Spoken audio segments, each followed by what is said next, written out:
ഒരു കാര്യം പറയാം. പരിവാറിനെ കുറിച്ച് എനിക്ക് തോന്നിയ കാര്യങ്ങൾ ഞാൻ പറയാം. പരിവാർ കൗരവരെ കുറിച്ച് പരാമർശിക്കാത്ത ഒരു മഹാഭാരതമാണ്. സാധാരണ കൗരവരും പാണ്ഡവരും തമ്മിലുള്ള യുദ്ധമാണ്. ഇത് പാണ്ഡവർ തമ്മിലുള്ള യുദ്ധമാണ്. അപ്പോൾ ഇതിൽ ദുര്യോധനും കർണനും ഒന്നും വലിയ പ്രസക്തിയില്ല. അപ്പോൾ ഇതിനകത്ത് ഏറ്റവും പ്രാധാന്യം എന്ന് പറഞ്ഞാൽ ഈ പാണ്ഡവരിൽ തന്നെ ഏറ്റവും പ്രാധാന്യം എന്ന് പറയുന്നത് ഭീമനാണ്. ഭീമനാണെങ്കിൽ ഇന്ന് ലേറ്റ് ആയത് കാരണം, ട്രെയിൻ ലേറ്റ് ആയത് കാരണം എത്തിയിട്ടില്ല. ഇപ്പം ഏത് ഭീമനും ഇങ്ങനെയൊക്കെ സംഭവിക്കുന്നുള്ളതിന് ഏറ്റവും വലിയ തെളിവാണ്. ഭീമനാണെന്ന് പറഞ്ഞിട്ട് കാര്യമില്ല, ട്രെയിൻ ലേറ്റ് ആയാൽ സമയത്ത് എത്താൻ പറ്റില്ല. അപ്പം അദ്ദേഹം ഞാൻ ആഗ്രഹിച്ച റോളാണ് ഇതിലെ ഭീമൻ്റേത്. പക്ഷെ എനിക്ക് തന്നത് സഹദേവന്റെ റോളാണ്. നകുലൻ പ്രശാന്ത് അലക്സാണ്ടറാണ് കൈകാര്യം ചെയ്യുന്നത്. അപ്പോൾ ദെൻ അർജുനായിട്ട് ഋഷികേശാണ് അഭിനയിക്കുന്നത്. നമ്മൾ സോങ് കണ്ടു. ചെറുപ്പക്കാരനായിട്ടുള്ള നായകനാണ്. ദെൻ ഋഷിയുടെ നായികയായിട്ട് അഭിനയിക്കുന്നത് ഭാഗ്യയാണ്. എൻ്റെ ഭാര്യയായിട്ട് അഭിനയിക്കുന്നത് ഷൈനി വിജയനാണ്. പ്രശാന്ത് അലക്സാണ്ടറിൻ്റെ ഭാര്യയായിട്ട് അഭിനയിക്കുന്നത് ഉണ്ണിമായയാണ്. ദെൻ മൂത്ത സഹോദരൻ ധർമ്മപുത്രർ, ഇതിൽ ധർമ്മപുത്രൻ്റെ കഥാപാത്രം മരിച്ചുപോയതായിട്ടാണ് അദ്ദേഹത്തിൻ്റെ ഭാര്യയായിട്ടാണ് നമ്മുടെ സഹോദരി വെട്ടിയാരമ്മ ചേച്ചി അഭിനയിക്കുന്നത്. അതേ അയൽ വീട്ടുകാരായിട്ട് ഹിൽഡയുണ്ട്, സാബു ഉണ്ട്, ഏകദേശം അഭിനേതാക്കൾ. പിന്നെ വൈഷ്ണവ് വെട്ടിയാരമ്മ സഹോദരിയുടെ മകനായിട്ട് അഭിനയിക്കുകയാണ്. പിന്നെ ഏറ്റവും പ്രധാനപ്പെട്ട ഒരു വേഷം പറയാനുള്ളതെന്ന് വെച്ചിരുന്നാൽ ഇതിനകത്ത് ശകുനി എന്നോ ശ്രീകൃഷ്ണനെന്നോ ഒക്കെ വിശേഷിപ്പിക്കാവുന്ന ഒരാളുണ്ട്. അതാരെന്ന് നിങ്ങൾക്ക് ഞാൻ പറയാതെ തന്നെ മനസ്സിലായി കാണും. അതെ, മീനാരാജ് സാറാണ്. അദ്ദേഹം നാടകരംഗത്ത് നിന്നും സിനിമാ രംഗത്തേക്ക് കടന്നു വന്ന ഒരു പ്രതിഭയാണ്. അപ്പൊ ഞാൻ പറഞ്ഞല്ലോ, ഇത് കൗരവരെ കുറിച്ചുള്ള അച്ഛനും ഉണ്ട്. അതെ, ഉണ്ണിയേട്ടൻ എന്ന് ഞങ്ങൾ വിളിക്കും, ഉണ്ണി നായർ. അദ്ദേഹത്തിന് ഒരു വലിയ കയ്യടി കൊടുക്കണമെന്ന് അഭ്യർത്ഥിക്കുകയാണ്. കാരണം അദ്ദേഹത്തിന് കൂടുതൽ കയ്യടി കൊടുക്കാൻ ഞാൻ അഭ്യർത്ഥിക്കാൻ കാരണം, അതിനകത്ത് ഒരുപാട് അദ്ദേഹത്തെ കൊണ്ട് ചെയ്യിച്ചിട്ടുണ്ട്. അദ്ദേഹത്തിന് പേഴ്സണലായിട്ട് ബുദ്ധിമുട്ടുണ്ടാകുന്ന രീതിയിൽ ഈ സംവിധായകർ അദ്ദേഹത്തെ കൊണ്ട് കുറേ കാര്യങ്ങൾ ചെയ്യിച്ചിട്ടുണ്ട്. അത് സിനിമ കാണുമ്പോൾ നിങ്ങൾക്ക് മനസ്സിലാവും. ഞാൻ പറഞ്ഞു വന്നത്, കൗരവരെ കുറിച്ച് പരാമർശിക്കാത്ത ഒരു മഹാഭാരത കഥ. എല്ലാം ഒരു ഇന്റർപ്രിട്ടേഷൻ ആണല്ലോ. ഇപ്പോൾ ചന്തു ചതിയനല്ല എന്ന് MT സാറ് നമ്മളെ ബോധ്യപ്പെടുത്തി. അത് ഒരു ഒറിജിനൽ ഉണ്ണിയാർച്ച വെർഷനിൽ ചന്തു ചതിയനാണ്. പിന്നീട് MT സാർ കൊണ്ടുവന്ന വെർഷൻ എന്ന് പറഞ്ഞാൽ ചതിയനല്ല.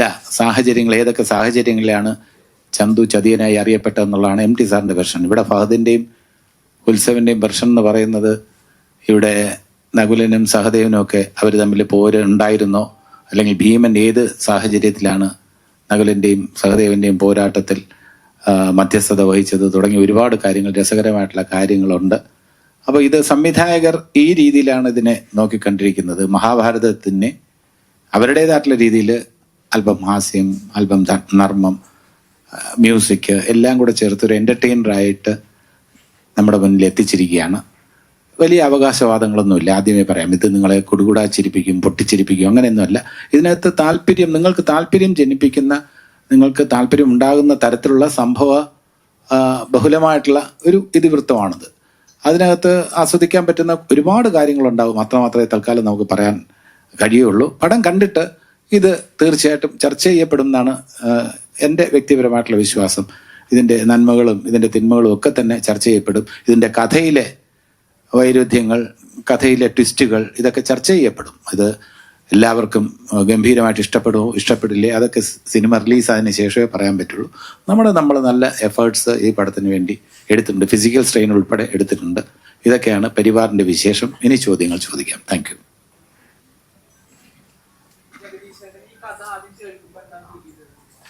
അല്ല, കഥ കേൾക്കുമ്പോൾ ഞാൻ ഗുരുവായൂർ അമ്പലനടയിൽ എന്ന ചിത്രത്തിന്റെ ലൊക്കേഷനിൽ വെച്ചാണ് ഫഹദും ഉത്സവം കഥ പറയാൻ വരുന്നത്. ഡിജിറ്റൽ വില്ലേജ് എന്ന, അതായത് പരിമിതമായ ബഡ്ജറ്റിൽ ഒരു ഗ്രാമത്തിന്റെ കഥ പറയുന്ന, ഗ്രാമത്തിൽ സിനിമയോട് താല്പര്യമുള്ള ഒരു സമൂഹത്തിന്റെ കഥ പറയുന്ന സിനിമയായിരുന്നു ഡിജിറ്റൽ വില്ലേജ്. അതിനകത്ത് ഹ്യൂമറിന്റെ കുറെ എലിമെന്റ്സ് ഉണ്ടായിരുന്നു. അപ്പൊ ഇവരിങ്ങനെ കഥ പറഞ്ഞപ്പോൾ നെറേറ്റ് ചെയ്ത രീതി എനിക്ക് വളരെ ഇഷ്ടപ്പെട്ടു. അപ്പോൾ എനിക്ക് എൻ്റെതായിട്ടുള്ള കുറച്ച് അഭിപ്രായങ്ങൾ ഈ കഥയെക്കുറിച്ച് ഉണ്ടായിരുന്നു. അപ്പോൾ ഞാൻ പറഞ്ഞു, എനിക്ക് എൻ്റെതായിട്ടുള്ള അഭിപ്രായങ്ങളുണ്ട്, പക്ഷെ ആ അഭിപ്രായങ്ങൾ ഞാൻ പറയുന്നില്ല. നിങ്ങളുടെ കഥയിൽ ഞാൻ വെള്ളം ചേർക്കുന്നില്ല. നിങ്ങൾക്ക് കോൺഫിഡൻസ് ഉണ്ടെങ്കിൽ നിങ്ങൾ ഈ രീതിയിൽ തന്നെ മൂവ് ചെയ്തോളൂ എന്ന് പറഞ്ഞു. അപ്പോൾ അവർ പറഞ്ഞു 100% ഞങ്ങൾക്ക് കോൺഫിഡൻസ് ഉണ്ട്. ആ രീതിയിലാണ് ആ രീതിയിൽ തന്നെ പോകാനാണ് താല്പര്യം.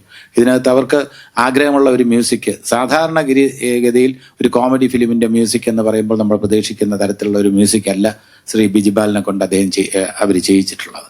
അപ്പോൾ ബിജിപാല് അത് അവരുടെ മനസ്സനുസരിച്ച് അവർക്ക് ഒരു മിനിമം സ്റ്റാൻഡേർഡുള്ള മ്യൂസിക് തന്നെ വേണം എന്നുള്ളത്, അതിനകത്ത് വെള്ളം ചേർക്കാൻ അവർക്ക് താല്പര്യമില്ലായിരുന്നു. അപ്പോൾ അതൊക്കെ അങ്ങനെ അവരുടെ ആഗ്രഹപ്രകാരം തന്നെ ബിജിപാല് മ്യൂസിക് കൊടുത്തിട്ടുണ്ട്, സന്തോഷ് വർമ്മ പാട്ട് എഴുതി കൊടുത്തിട്ടുണ്ട്, അഭിനേതാക്കൾ എന്ന നിലയിൽ നമ്മൾ അഭിനയിച്ചു കൊടുത്തിട്ടുണ്ട്. അതാണ് സത്യം.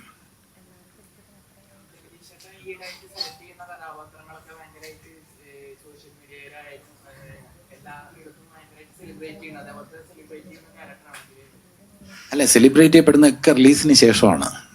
അതിനുമുമ്പ് എന്ത് അവകാശവാദം ഉന്നയിച്ചിട്ടും കാര്യമില്ല. നമ്മളെപ്പോഴും, ഞാൻ എല്ലാ സിനിമയിലും ഞാൻ പറയുന്നത് നമ്മൾ എഫേർട്സ് എടുത്തിട്ടുണ്ടെന്നാണ്. അതല്ലാതെ ഞങ്ങൾ തകർക്കും ഗംഭീരമാക്കുന്നല്ല. നമ്മൾ എഫേർട്സ് എടുത്തിട്ടുണ്ട്. അത് ഈ സിനിമയിലും ആപ്ലിക്കബിൾ ആണ്. സിൻസിയർ ആയിട്ടുള്ള എഫേർട്സ്, കറക്റ്റായിട്ടുള്ള, രാവിലെ 7 മണിക്ക് എത്താൻ പറഞ്ഞിട്ടുള്ള ദിവസങ്ങളിൽ 6:30 ഞാൻ ലൊക്കേഷനിൽ എത്തിയിട്ടുണ്ട്. ഒരു ദിവസം പോലും ലേറ്റ് ആവാതെ നമ്മൾ സിൻസിയറായിട്ട് ഡയലോഗൊക്കെ ബൈഹാർട്ട് ചെയ്ത് പ്രോംപ്റ്റിംഗ് ഇല്ലാതെ ഒക്കെ തന്നെ ആ ക്യാരക്ടർ ഇൻവോൾവ് ആയിട്ട് തന്നെയാണ് ചെയ്തിട്ടുള്ളത്. ആവശ്യമുണ്ടെങ്കിൽ റീടേക്കിന് വഴങ്ങി കൊടുത്തിട്ടുണ്ട്. ഒരു സീൻ റീഷൂട്ട് ചെയ്തിട്ടുണ്ട്. അവർക്ക് തൃപ്തി വരാത്തതുകൊണ്ട് പിറ്റേ ദിവസം രാവിലെ റീഷൂട്ട് ചെയ്തു. അപ്പം അങ്ങനെ ഈ സിനിമയ്ക്ക് ഓരോ സിനിമയും നന്നാക്കണം എന്നുള്ളതാണ് നമ്മുടെ ആഗ്രഹം. പിന്നെ നമ്മുടെ ചൂസ് ചെയ്യുന്നതിൻ്റെ മിടുക്കാണെന്ന് ഞാൻ ഒരിക്കലും അവകാശപ്പെടില്ല. എല്ലാം ഒത്തുവരികയാണ്. അൾട്ടിമേറ്റ് ആയിട്ട് ഞാനിങ്ങനെ ഒരു പ്രൊമോഷൻ ഇരുന്ന് പറയുമ്പോൾ ഒരു ടീമിനെ കുറിച്ചാണ് ഞാൻ പറയുന്നത്, എന്നെക്കുറിച്ചല്ല. ഇതിന്റെ പിന്നിലുള്ള ഒരു ടീം, ആ ടീം വളരെയധികം സിൻസിയറായിട്ട്, നിങ്ങളൊരു സിനിമ കാണുമ്പോൾ വിലയിരുത്തേണ്ടത് അതിൽ എത്രത്തോളം ആത്മാർത്ഥത ഞങ്ങൾ പുലർത്തിയിട്ടുണ്ടെന്ന് നിങ്ങൾ വിലയിരുത്തുക. അല്ല, ആത്മാർത്ഥത പുലർത്തിയിട്ടില്ല എന്ന് നിങ്ങൾക്ക് തോന്നുകയാണെങ്കിൽ നിസ്സംശയം ഞങ്ങളെ കൊല്ലാം, ഞങ്ങളെ നിർദ്ദയം കൊല്ലാം, ട്രോൾ ചെയ്യാം, എന്തുവേണം ചെയ്യാം. നേരെ മറിച്ച് ബാക്കി പ്രകടനത്തിൻ്റെയോ അല്ലെങ്കിൽ കഥാഗതിയിലെയോ ഒക്കെ തന്നെ പരീക്ഷണത്തിന് വേണ്ടി മുതിരുമ്പോൾ അതിനെ അടച്ചാക്ഷേപിക്കുന്നതിന് പകരം ഇങ്ങനെ ഒരു ട്വിസ്റ്റ് കൊണ്ടുവരാനാണ് സംവിധായകർ ശ്രമിച്ചത്. പക്ഷെ അത് ഞങ്ങൾക്ക് അത്ര അപ്പീലിംഗ് ആയില്ല എന്ന് പറയുന്നത് നമുക്ക് മനസ്സിലാക്കാം. അല്ലെങ്കിൽ ഒരാളുടെ എക്സ് ഓർ വൈ, എൻ്റെ അഭിനയം തന്നെ ഞങ്ങൾ പ്രതീക്ഷിച്ച അത്ര നന്നായില്ല എന്ന് പറയാൻ നിങ്ങൾക്ക് തീർച്ചയായിട്ടും അവകാശമുണ്ട്. പക്ഷേ നമ്മൾ ഇപ്പോൾ പറയില്ലേ, പരീക്ഷ, ഒരു അധ്യാപകനാണ് ഞാൻ. ഉഴപ്പുന്ന വിദ്യാർത്ഥികളോട് എനിക്ക് താല്പര്യമില്ല. നേരെ വെച്ചാൽ ഹാർഡ് വർക്ക് ചെയ്യുന്ന കുട്ടികൾ പരീക്ഷയ്ക്ക് അല്പം മാർക്ക് കുറഞ്ഞാൽ ഞാൻ ആശ്വസിപ്പിക്കും. കുഴപ്പമില്ല, നന്നായിട്ട് അടുത്ത തവണ നമുക്ക് ശരിയാക്കാം. അതൊരു അധ്യാപകന്റെ മനസ്സവിടെ ഉണർന്ന് പ്രവർത്തിക്കും. നേരെ മറിച്ച് ഉഴപ്പി നടക്കുന്നു, ക്ലാസ്സിൽ അറ്റൻഡ് ചെയ്യുന്നില്ല, ക്ലാസ്സിൽ ശ്രദ്ധിക്കുന്നില്ല, അങ്ങനെയുള്ള വിദ്യാർത്ഥി 2-3 പ്രാവശ്യം നമ്മൾ മാർക്ക് തീരെ കുറയുമ്പോൾ നമ്മൾ എന്ത് പറയും? എനിക്ക് ആദ്യം അറിയാമായിരുന്നു നീ മാർക്ക് വാങ്ങിക്കാൻ പോകുന്നില്ല എന്ന്. നമുക്കിനൊരു സിമ്പതി തോന്നില്ല, ഒരു കൺസിഡറേഷൻ തോന്നില്ല. അതാണ് എൻ്റെ സത്യമായിട്ടുള്ള അവസ്ഥ. അപ്പം നമ്മുടെ ഒരു മിടുക്കായിട്ട് ഞാൻ ഒരിക്കലും അവകാശപ്പെട്ടിട്ടില്ല. ഇതൊന്നും സ്വന്തം മിടുക്കല്ല. ഏത് സിനിമയും ഞാൻ പറയുന്നു ടീം വർക്കാണ്. ആ ടീമിന് അതിന്റെ ക്രെഡിറ്റ് കൊടുക്കുക പ്ലീസ്.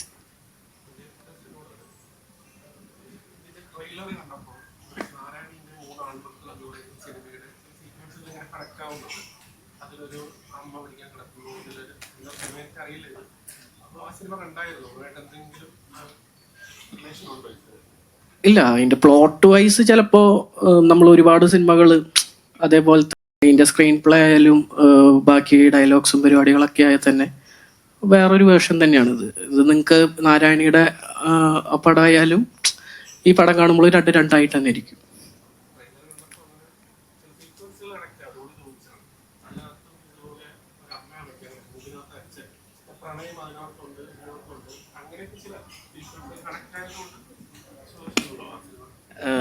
പണ്ടോട്ടിട്ടേ ഉണ്ട് പപ്പൻ, പ്രിയപ്പെട്ട പപ്പൻ, പടം ഒക്കെ തൊട്ട് അതൊക്കെ നമ്മുടെ റെഫറൻസുകളാണ്. ബേസ് സ്റ്റോറി ഇതൊന്നുമല്ല. നാരായണിയുടെ പടം ആയാലും നമ്മുടെ പരിവാറും വെച്ച് നോക്കുകയാണെങ്കിൽ കമ്പയർ ചെയ്യുകയാണെങ്കിൽ രണ്ട് പടമായിട്ട് തന്നെ ഇരിക്കും. ഇവര് ചെറുപ്പക്കാരായതുകൊണ്ട് ഇവർക്ക് പറയാൻ കഴിയില്ല, എനിക്ക് പറയാൻ കഴിയും. വിത്തുകൾ എന്ന് പറയുന്ന ഒരു ചിത്രമുണ്ട്. അമ്മയുടെ മരണമാണ്, മധുസാറാണ് നായകൻ, MT സാറിന്റെ സ്ക്രിപ്റ്റാണ്. ഇതേപോലെ അമ്മയുടെ മരണവുമായി ബന്ധപ്പെട്ട തിങ്കളാഴ്ച നല്ല ദിവസം അമ്മയുടെ മരണവുമായി ബന്ധപ്പെട്ട ആൾക്കൂട്ടത്തിൽ തനിയെ അച്ഛൻ്റെ മരണവുമായി ബന്ധപ്പെട്ട കഥയാണ്. അപ്പം ഇനി അച്ഛൻ്റെ മരണം, അമ്മയുടെ മരണം, അതിൻ്റെ പേരിൽ മക്കൾ തമ്മിൽ വഴക്കൂടുന്ന ഒരുപാട് നാരായണീൻ്റെ ആൺമക്കൾ, ഇതിവൃത്തം വളരെ ഇതുമായിട്ടൊക്കെ ഒരു ബേസിക് ത്രെഡ് എന്ന് പറയുന്ന സാമ്യം ഉണ്ടെന്ന് വേണമെങ്കിൽ പറയാം. അതിൽ യാതൊരു തെറ്റുമില്ല. ഈ പറഞ്ഞത് വളരെ ശരിയാണ്. പക്ഷെ അതിൻ്റെ ട്രീറ്റ്മെന്റ് ഇത് ഹ്യൂമറസ് ആയിട്ടാണ് ട്രീറ്റ് ചെയ്തിരിക്കുന്നത്. നാരായണീൻ്റെ ആൺമക്കൾ എന്ന് പറഞ്ഞാൽ വളരെ സീരിയസ് ആയിട്ടാണ് ട്രീറ്റ് ചെയ്തിരിക്കുന്നത്. അപ്പോൾ ഹ്യൂമറസ് ആയിട്ട് ട്രീറ്റ് ചെയ്യുന്നു. അപ്പോൾ ബേസിക് ത്രെഡ് എന്ന് പറഞ്ഞാൽ മനുഷ്യർ, ഈ മക്കള് അമ്മമാരോടും അച്ഛന്മാരോടും ഒക്കെ അവരുടെ മരണസമയത്ത് എങ്ങനെ പ്രതികരിക്കുന്നു. മക്കള് ലീവ് തീർന്നു പോകുന്നു, പിറ്റേ ദിവസം തന്നെ പോകണം, എനിക്ക് ബാക്കിയുള്ള ചടങ്ങുകളിൽ പങ്കെടുക്കാൻ പറ്റില്ല എന്ന് പറയുന്ന മക്കളൊക്കെ പല സിനിമകളിലും കോമൺ ഫാക്ടറാണ്. അപ്പം നമ്മുടെ ബന്ധങ്ങളിൽ, മനുഷ്യബന്ധങ്ങളിൽ ഉണ്ടാകുന്ന ഈ പാളിച്ചകൾ, ഇതൊക്കെ ഇത്തരം സിനിമകളിൽ അന്നേ MT സാർ എഴുതി വെച്ചിട്ടുണ്ട്. വിത്തുകൾ എന്ന് പറയുന്ന മനോഹരമായിട്ടുള്ള ചിത്രമാണ്, മധു സാറ് അഭിനയിച്ച ചിത്രമാണ്. ഉണ്ണി എന്ന് പറയുന്ന കഥാപാത്രമാണ്, പത്രപ്രവർത്തകനാണ്. അതിൽ കബീർ പൊന്നമ്മ ചേച്ചിയാണ് ഈ മരിക്കുന്നത്, ശങ്കരാടി സാറ് ഭർത്താവായിട്ട്. ഞാൻ ഇന്നും ഓർക്കുന്നു, വളരെ ടച്ചിങ് ആയിട്ടുള്ള ഫിലിം. പിന്നെ പൊന്നമ്മ ചേച്ചി മരിക്കാൻ കിടക്കുന്ന ആ കഥാപാത്രമാണ് തിങ്കളാഴ്ച നല്ല ദിവസം. ആൾക്കൂട്ടത്തിൽ തന്നെ ബാലൻ കെ നായർ സാറാണ് മരിക്കാൻ കിടക്കുന്നത്. ഇതേപോലെ അച്ഛനോ അമ്മയോ മരിക്കാൻ കിടക്കുമ്പോൾ മക്കള് തമ്മിൽ സ്വത്തിന്റെ പേരിലോ പല കാരണങ്ങളാലോ വഴക്ക് കൂടുന്ന ഇതിവൃത്തങ്ങൾ ഇതിനു മുമ്പ് മലയാള സിനിമയിൽ വന്നിട്ടുണ്ട്. അതെല്ലാം തന്നെ പ്രേക്ഷകർ ശ്രദ്ധ നേടിയിട്ടുമുണ്ട്. അതേപോലെ പരിവാറും നേടും എന്നാണ് ഞങ്ങളുടെ പ്രതീക്ഷ.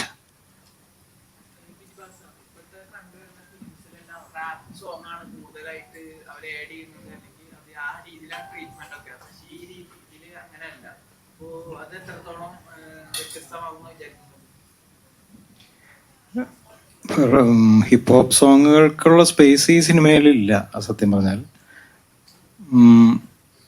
അത് ആവശ്യപ്പെടുന്നൊരു പ്ലാറ്റ്ഫോം വരുമ്പോഴാണ് നമുക്ക് അതിനെക്കുറിച്ചൊക്കെ ആലോചിക്കാൻ പറ്റുക.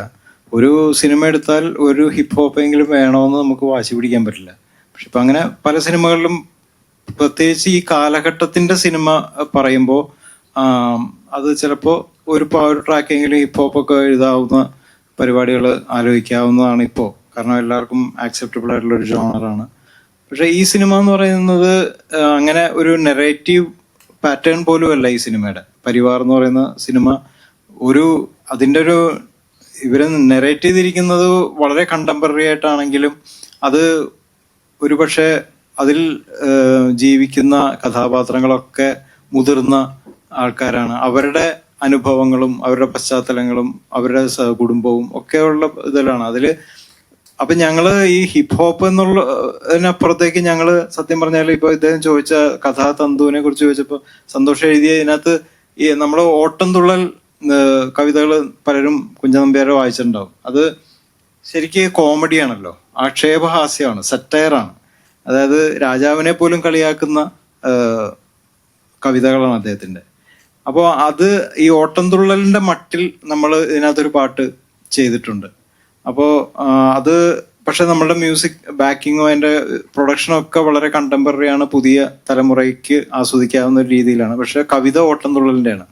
ഇപ്പൊ ഇദ്ദേഹം സീരിയസ് ആയിട്ട് മറ്റേ നാരായണിയുടെ മക്കൾ എന്ന് പറയുന്ന സിനിമയിലെ ഇതും തമ്മിലുള്ള വ്യത്യാസം എന്ന് പറയുന്നത്, ഓട്ടം തുള്ളലിന്റെ 2 വരികൾ ഞാൻ അത് സൂചിപ്പിക്കുക. അതായത് ആഹാ ശത്രുവിനാകിലുമിഹ ഭുവി ശിവനേ ഇപ്പടി വരരുത് യോഗം, ഉറ്റവർ മുഴുവൻ ഒരുത്തനെ വേഗം കാലന് നൽകാൻ ധൃതിയിലോട്ടം എന്നാണ് 4 വരി തുടങ്ങുന്നത്. ഉറ്റവർ മുഴുവൻ ഒരുത്തനെ വേഗം കാലന് നൽകാൻ ധൃതിയിൽ ഓട്ടം നടക്കുവാണെന്ന് പറയുന്ന വരിയാണ്. കാർന്നോർക്കില്ല മരിക്കാനിഷ്ടം, ബന്ധുജനത്തിനത് അത്യാവശ്യം എന്ന് പറയുന്ന വരികളൊക്കെയാണ് ആ പാട്ടിൽ വരുന്നത്.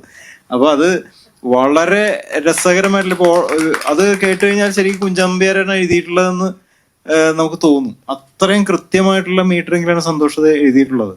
അത്തരം രസകരമായിട്ടുള്ള രീതിയിലാണ് നമ്മള് ഡാർക്ക് ഹ്യൂമർ എന്നൊക്കെ പറയും. നമ്മള് പറയുമ്പോൾ ഒരാളുടെ കുറിച്ചൊക്കെയാണ് പറയുന്നതെങ്കിലും നമ്മള് പിന്നീട് ഒക്കെയാണ് അത് നമ്മൾ പറയുമ്പോൾ ന്യൂസ് ആയിട്ട് വരുമ്പോൾ നമുക്ക് അതൊരു ട്രാജഡി ആകുന്നു. പക്ഷെ അവിടെ ഇത് എന്തെങ്കിലും ഇത് നടന്നു കിട്ടിയാൽ മതിയായിരുന്നു എന്നൊക്കെ പറയുന്ന ഒരു അവസ്ഥയിലേക്ക് മക്കളെ പറയാൻ പ്രേരിപ്പിക്കുന്ന കഥാസന്ദർഭങ്ങളൊക്കെയാണ്. പക്ഷെ അതിന് മൂല കാരണമായിട്ടുള്ള ഒരു മെറ്റീരിയൽ ഉണ്ട്. അച്ഛന്റെ കയ്യിൽ ഒരു കാര്യമുണ്ട്. അത് ശരിക്കും പറഞ്ഞാൽ ഇതിനകത്തെ വളരെ കീ ഫാക്ടറാണ്. അതാണ് ഇതിനകത്ത് ഏറ്റവും രസകരമായിട്ടുള്ളൊരു എപ്പിസോഡും. അതാണ് ഭീമൻ, ഇന്ദ്രൻ ചേട്ടനൊക്കെ അവതരിപ്പിക്കുന്നത്. ഭീമൻ എന്നുള്ള ക്യാരക്ടറൊക്കെ അവിടെയാണ് അദ്ദേഹത്തിന്റെ പ്രസക്തിയൊക്കെ വരുന്നത്.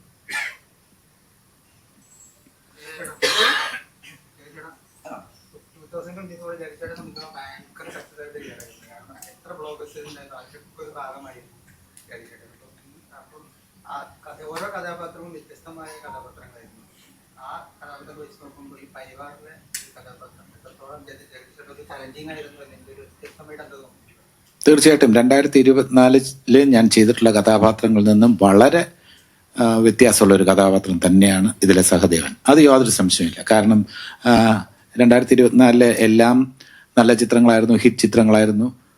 ഞാൻ അഭിനയിച്ചത് കൊണ്ട് ഹിറ്റായതല്ല, ഹിറ്റായ ചിത്രങ്ങളുടെ ഭാഗമാകാൻ എനിക്ക് കഴിഞ്ഞിട്ടുണ്ട് എന്നുള്ളതാണ് സത്യം. പക്ഷെ അതിൽ അങ്ങനെ അപ്പോൾ പോലും കുറച്ച് പേര് എന്നെ വിമർശിച്ചു, ഈ സ്ഥിരം സ്റ്റീരിയോ ടൈപ്ഡ് ആവുന്നു, അച്ഛനാവുന്നു എന്നൊക്കെ പറഞ്ഞു. ഇതിൽ അങ്ങനെ ആരോപണം വരില്ല, കാരണം ഇതിലെനിക്ക് കുട്ടികളില്ല. അപ്പൊ അതുകൊണ്ട് അവിടെ തന്നെ എനിക്ക് ഒരു ഭാഗ്യം കിട്ടി. മാത്രമല്ല ഇതിനകത്ത് എന്താ പറയാ, വിമർശനം ഏതെങ്കിലും ഒരു രാഷ്ട്രീയ പാർട്ടിയുടെ വിമർശനം വരാതെ ഞങ്ങൾ നോക്കിയിട്ടുണ്ട്. പക്ഷെ നോക്കിയാൽ വരികൾക്കിടയിൽ വായിച്ചെടുക്കാൻ കഴിയുന്ന ഏതെങ്കിലും ഒരു പ്രസ്ഥാനവുമായിട്ടോ ഏതെങ്കിലും പാർട്ടിയുമായിട്ടോ ബന്ധമുണ്ടെന്ന് തോന്നുന്ന രീതിയിലുള്ള ചെറിയ കാര്യങ്ങളുണ്ട്. അതിനെ നമ്മൾ പരിഹസിച്ചിട്ടില്ല, അതിനെ നിരീക്ഷിച്ച് കഥാപാത്രത്തിന്റെ ഭാഗമാക്കിയിട്ടുണ്ട്. അത് ഏത് പാർട്ടിയാണ്, അല്ലെങ്കിൽ ഏത് പ്രസ്ഥാനമാണ്, ഏത് പ്രത്യയശാസ്ത്രമാണെന്ന് വേണമെങ്കിൽ സിനിമ കാണുമ്പോൾ നിങ്ങൾക്ക് വായിച്ചെടുക്കാം. പക്ഷെ അതില് ആ പാർട്ടിയുമായി ബന്ധപ്പെട്ട ആൾക്കാർക്ക് ഞങ്ങളോട് കയർക്കാനോ ക്ഷോഭിക്കാനോ ഉള്ള രീതിയിൽ ഒരു പാർട്ടിയെ ഞങ്ങൾ പരിഹസിച്ചിട്ടില്ല എന്നുള്ളതും ഒരു സത്യമാണ്. അപ്പൊ വേറിട്ട ഒരു വേഷം തന്നെയാണ്. മനുഷ്യന്റെ പൈസയോടുള്ള ഒരു ആർത്തി ഉണ്ടല്ലോ, അത് ഞാൻ ഇതുവരെ അവതരിപ്പിച്ചിട്ടുള്ളതിൽ അല്പം കൂടുതൽ കാശിനോട് ആർത്തിയുള്ള ഒരു കഥാപാത്രമായിട്ടാണ് എനിക്ക് തോന്നുന്നത്. ഒരു വരിയുണ്ട്, സഞ്ചയനത്തിന് മുന്നേ തന്നെ സഞ്ചികൾ തപ്പാൻ വഞ്ചക വൃന്ദം എന്ന് പറയുന്ന ഒരു വരിയുണ്ട് ഈ പാട്ടിൽ. സഞ്ചയനത്തിന് മുന്നേ തന്നെ സഞ്ചികൾ തപ്പാൻ വഞ്ചക വൃന്ദം ഇറങ്ങിയിരിക്കുകയെന്ന് പറയും. ഈ വഞ്ചകര ആരാണ് എന്നൊക്കെ പറയുന്ന കാര്യം. മാത്രമല്ല എന്റെ ഡയലോഗുണ്ട്, മനുഷ്യന് ജീവിച്ചിരിക്കുന്നതിനൊക്കെ ഒരു പരിധിയില്ലേ. അപ്പൊ സ്വന്തം അച്ഛനെ കുറിച്ച് പറയാണ്. അപ്പൊ മനുഷ്യരുടെ ഒരു എന്താ പറയാ, കാശിനോടുള്ള ആ ഒരു അത്യാഗ്രഹം.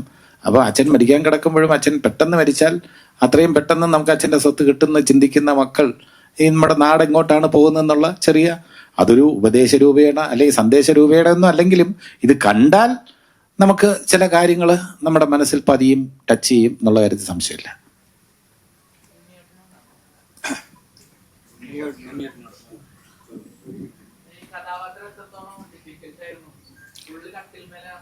പറ്റുമോ? കട്ടിന്റെ മുകളിൽ തന്നെ കിടക്കണത്.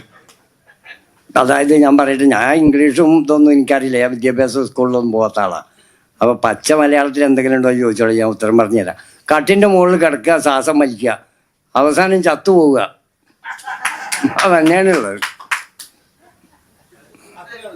ആ എങ്ങനെ? അതൊരു നടന് പ്രശ്നമല്ല, നടനായിരിക്കണം. വെറുതെ വായോണ്ട് പറഞ്ഞുകൊണ്ടായില്ല, അഭിനയം പഠിച്ച് ചെയ്യണം.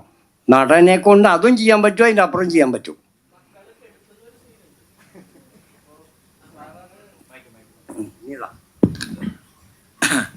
ഈ സാറ് യോഗയൊക്കെ ചെയ്തിട്ടുള്ള ആളാണ്. അപ്പോൾ മക്കളെല്ലാവരും കൂടെ പന്തലിക്ക് കെടുത്തുന്ന ഒരു സീനുണ്ട്.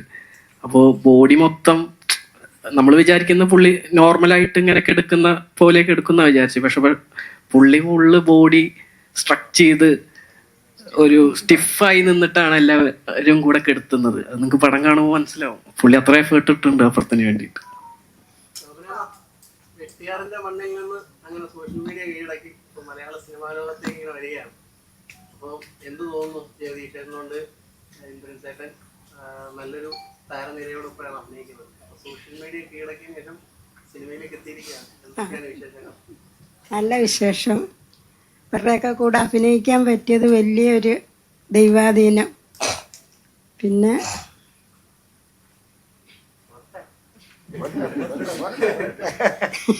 എൻ്റെ പുറത്തിറങ്ങിയ ആദ്യത്തെ പടമാണ്. എനിക്ക് ഒത്തിരി ഒന്നും പറയാൻ അറിയത്തില്ല.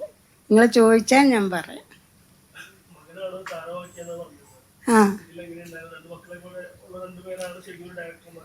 അതെ, നല്ല പിള്ളേരെ, എൻ്റെ മോനേക്കായാലും നല്ലതാണ്.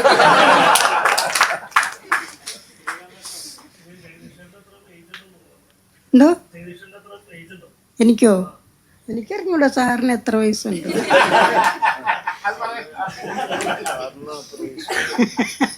സാറിന് 40 വയസ്സെന്ന് പറയുന്നത്, എനിക്ക് 63 വയസ്സുണ്ട്.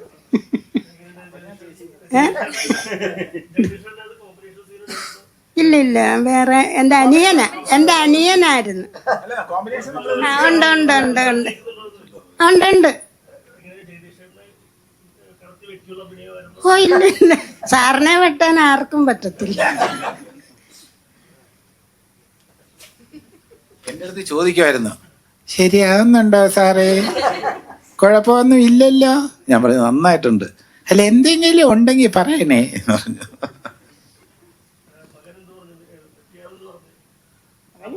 അവനിവിടെ നിന്ന് ഇതെല്ലാം കേൾക്കുക. ആ ഉണ്ട് ഉണ്ട്, എന്നെ അവൻ ഇത്ര ആക്കിയത് അവനാ. എനിക്ക് എല്ലായിടത്തും അത് പറയണമെന്നുണ്ട്. മുന്നിലാണെങ്കിൽ എന്ത് കൊലപാതകം നടന്നാലും ദൃശ്യ മോഡൽ എന്നാണ് പറയുന്നത്. ഇപ്പോഴത്തെ മാർക്ക് എഫക്ട് എന്നാണ് പറയുന്നത്. ഈ സിനിമ ഈ ഇതിനൊക്കെ ഇൻഫ്ലുവൻസ് ചെയ്യുമെന്ന് വിചാരിക്കുന്നുണ്ടോ? അല്ല, കുറച്ചൊക്കെ ഇൻഫ്ലുവൻസ്ഡ് ആവും, ഇല്ലെന്ന് പറയാൻ പറ്റില്ല. പക്ഷേ ഇത്തരത്തിലുള്ള സിനിമകൾ, നമ്മുടെ ഈ അഡൾട്ട്സുള്ള സിനിമകൾ അല്ലെങ്കിൽ ഭയങ്കര വയലന്റ് മൂവീസ് എല്ലാം കുട്ടികൾ കാണാൻ പാടില്ല, ബിലോ ദ ഏജ് ഓഫ് 18 കാണാൻ പാടില്ല എന്ന് സെൻസർ ബോർഡ് വളരെ സ്ട്രിക്റ്റ് ആയിട്ട് പറയുന്നുണ്ട്. എന്നിട്ടും കുട്ടികൾ കാണുന്നുണ്ടെങ്കിൽ അതിൽ നമ്മുടെ പാരൻസിന്റെ ഒരു ഉത്തരവാദിത്വം കൂടെ അതിനകത്ത് അവരും കൂടെ ഉണർന്ന് പ്രവർത്തിക്കേണ്ടതായിട്ടുണ്ട്. പിന്നെ നമ്മുടെ വയലൻസിന്റെ സ്വാധീനത്തിലാണ് ഇതെല്ലാം ചെയ്യുന്നതെന്ന് നമുക്ക് അങ്ങനെ പറയാൻ പറ്റില്ല. അങ്ങനെ ആ വയലൻസ് എന്ന് പറയുന്നത് നമ്മുടെ ഗെയിംസ് ഉണ്ട്, വീഡിയോ ഗെയിംസ്, ഭയങ്കര വയലന്റ് ആയിട്ടുള്ള ഗെയിംസ് ഉണ്ട്. അപ്പൊ സിനിമയ്ക്ക് അതിൻ്റെതായിട്ടുള്ള ഒരു റോളുണ്ട്. പക്ഷെ സിനിമ മാത്രമാണ് എന്ന് പറയാൻ പറ്റില്ല. സാഹിത്യത്തിനും കലയ്ക്കും എല്ലാം തന്നെ നമുക്ക് ചുറ്റും നടക്കുന്ന കാര്യങ്ങൾ, വേറെ ഒരു സ്ഥലത്ത് നടക്കുന്ന കാര്യങ്ങൾ നമ്മളെ ഇൻഫ്ലുവൻസ് ചെയ്തേക്കാം. അമേരിക്കയിൽ ഒരു വിദ്യാർത്ഥി വന്ന് കൂടെയുള്ള 25-30 വിദ്യാർത്ഥികളെ വെടിവെച്ച് കൊല്ലുന്ന വാർത്ത കണ്ടാൽ തീർച്ചയായിട്ടും ഇവിടുത്തെ ഒരു പയ്യനെ സ്വാധീനിക്കില്ലേ? സിനിമ സ്വാധീനിക്കുന്നത് പോലെ തന്നെ ആ സംഭവം അതിന്റെ വിഷ്വൽസും ഒക്കെ കാണുന്നുണ്ട്.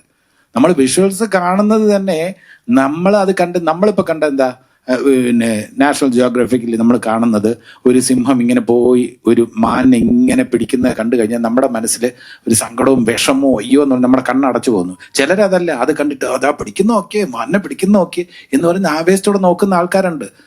ഈ കാണുന്ന ആൾക്കാരുടെ മനസ്സിൽ അത് ആ വയലൻസ് ഇഷ്ടപ്പെടുന്നവര് തീർച്ചയായിട്ടും ഇതിൽ സ്വാധീനിക്കപ്പെടും.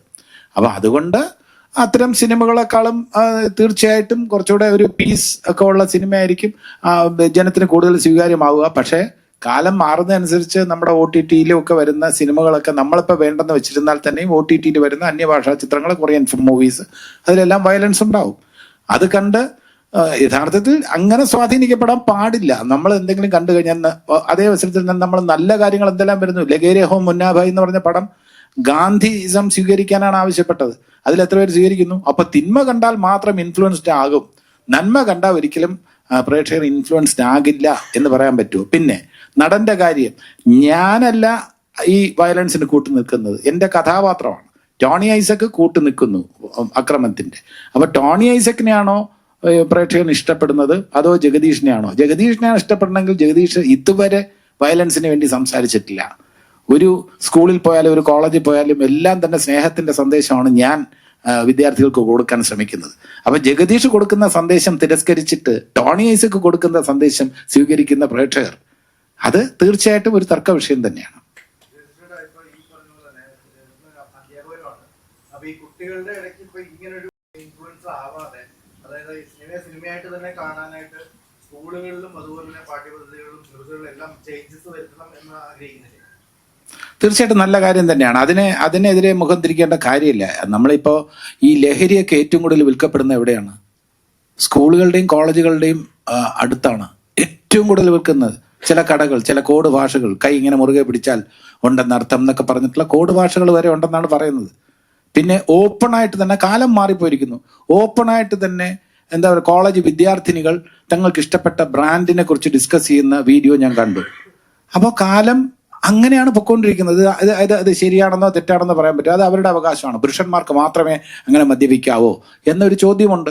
അതേ അവസരത്തിൽ ഇങ്ങനെ ഓപ്പണായിട്ട് മദ്യപാനത്തിനെ പ്രോത്സാഹിപ്പിക്കുന്ന തരത്തിൽ കുറെ വിദ്യാർത്ഥിനികൾ സംസാരിക്കുന്ന കേട്ടപ്പോൾ എനിക്ക് ഷോക്കും സങ്കടവും ഉണ്ടായി. അത് വനിതകളായതുകൊണ്ടോ വിദ്യാർത്ഥിനികളായതുകൊണ്ടോ മാത്രമല്ല, വിദ്യാർത്ഥി സമൂഹം ആണായാലും പെണ്ണായാലും എതിർക്കപ്പെടേണ്ടത് തന്നെയാണ്. പക്ഷെ അതിന് സൊസൈറ്റി കൂടുതൽ ഒരു അക്സെപ്റ്റൻസ് ഇങ്ങനെയൊക്കെ കഴിക്കുന്നു എന്ന് പറയുമ്പോൾ അത് വ്യൂ ചെയ്യുന്ന വീഡിയോസ്, വ്യൂ ചെയ്യുന്ന ആൾക്കാരുടെ എണ്ണം കൂടുന്നു. അപ്പം മൊത്തത്തിൽ എങ്ങനെയൊക്കെ ഇതിനെ തടസ്സപ്പെടുത്തി അല്ലെങ്കിൽ ഇതിനെ ബ്ലോക്ക് ചെയ്ത് ഇത് ഒഴിവാക്കാനുള്ള എന്തൊക്കെ നീക്കങ്ങൾ ആരൊക്കെ നടത്തിയിരുന്നാലും അതിന് നമ്മളെല്ലാവരും പിന്തുണ രേഖപ്പെടുത്തണം എന്ന് തന്നെയാണ് എൻ്റെ അഭിപ്രായം. കാരണം അലാമിംഗ് റേറ്റിലാണ് ഈ കൊലപാതകമൊക്കെ പോകുന്നത്. ഓരോ ദിവസവും രാവിലെ കാണുന്നത് വെട്ടിക്കൊന്നു എന്നുള്ളതാണ് കാണുന്നത്. അച്ഛൻ മകനെ വെട്ടിക്കൊന്നു, മകൻ അച്ഛനെ വെട്ടിക്കൊന്നു, സംശയത്തിന്റെ പേരിൽ കാമുകനെ വെട്ടിക്കൊന്നു, അല്ലെങ്കിൽ ഭാര്യയെ വെട്ടിക്കൊന്നു, അല്ലെങ്കിൽ ഭാര്യയും കുട്ടികളും ചേർന്ന് റെയിൽവേ ട്രാക്കിൽ ആത്മഹത്യ ചെയ്തു. ഇങ്ങനെ ഒരുപാട് കാര്യങ്ങൾ കാണുന്നുണ്ട്. അപ്പൊ നമുക്ക് ചുറ്റും നടക്കുന്ന കാര്യങ്ങളെക്കുറിച്ച് നമുക്ക് അഹങ്കരിക്കാൻ യാതൊരു നിർവാഹവും ഇല്ല, നമുക്ക് സന്തോഷിക്കാൻ നിർവാഹമില്ല. നമ്മളെല്ലാവരും കുറച്ച് ഡെസ്പറേറ്റ് ആണ്, ദുഃഖത്തിലാണ്. ഈ നാടിന്റെ ഈ കാര്യം ഈ സമയത്ത് തുടർന്ന് പ്രവർത്തിക്കേണ്ടത് തന്നെയാണ്. ഇപ്പൊ ഭാഗ്യവശാൽ സർക്കാരും പ്രതിപക്ഷവും എല്ലാവരും തന്നെ ഒരു കോമൺ ഫൈറ്റിന് വേണ്ടി, കോമൺ ഈ വാറിന് വേണ്ടി തുടക്കം കുറിച്ചിരിക്കുന്നു എന്നാണ് ഞാൻ മനസ്സിലാക്കുന്നത്. അതിന്റെ കൂടെ കലാ സമൂഹം നിൽക്കും എന്ന കാര്യത്തിൽ യാതൊരു സംശയമില്ല. കുടുംബ ബന്ധങ്ങളിലെ തകർച്ചയാണ് ഇതിന് ഒരു പ്രധാന കാരണമെന്നാണ് വിദഗ്ധരൊക്കെ പറയുന്നത്. അതായത് സമൂഹത്തിൽ പ്രശ്നങ്ങൾ കൂടുതലായിട്ട് വരുന്നതിന്റെ കാരണം കുടുംബ ബന്ധങ്ങളിൽ നിന്ന് കിട്ടാത്ത ഒരു പ്രശ്നങ്ങളുടെ തുടക്കമായിട്ടാണ് മാറുന്നത്. അപ്പൊ ഈ സിനിമ ശരിക്കും പറഞ്ഞു കഴിഞ്ഞാൽ അങ്ങനെയുള്ള കുടുംബ ബന്ധങ്ങളെ കുറിച്ച് ശാക്തീകരിക്കുന്ന എന്തെങ്കിലും തരത്തിലുള്ള മെസ്സേജുകൾ കൊടുക്കുന്നുണ്ടോ? ഇതിൽ അങ്ങനെ എന്താ പറയുക, സ്ട്രെയിറ്റ് ആയിട്ടുള്ള ഒരു മെസ്സേജ് കൊടുക്കുന്നില്ല എങ്കിലും വരികൾക്കിടയിൽ വായിച്ചെടുക്കാൻ പറ്റുന്ന കുറച്ച് കാര്യങ്ങളുണ്ട്. കാരണം ഈ പറയുന്ന അച്ഛൻ ജീവിച്ചിരിക്കുമ്പോഴുള്ള അച്ഛന് വേണ്ടി ചെയ്യാൻ കഴിയുന്ന കാര്യങ്ങൾ, അച്ഛന് വേണ്ടി ചെയ്യാൻ കഴിയാത്ത കാര്യങ്ങളെക്കുറിച്ചുള്ള ഒരു പശ്ചാത്താപം അല്ലെങ്കിൽ കുറ്റബോധം, ഇതൊക്കെ ഇതിൻ്റെ ഇടയിൽ ചെറുതായിട്ടെങ്കിലും ചർച്ച ചെയ്ത് പോകുന്നുണ്ട്.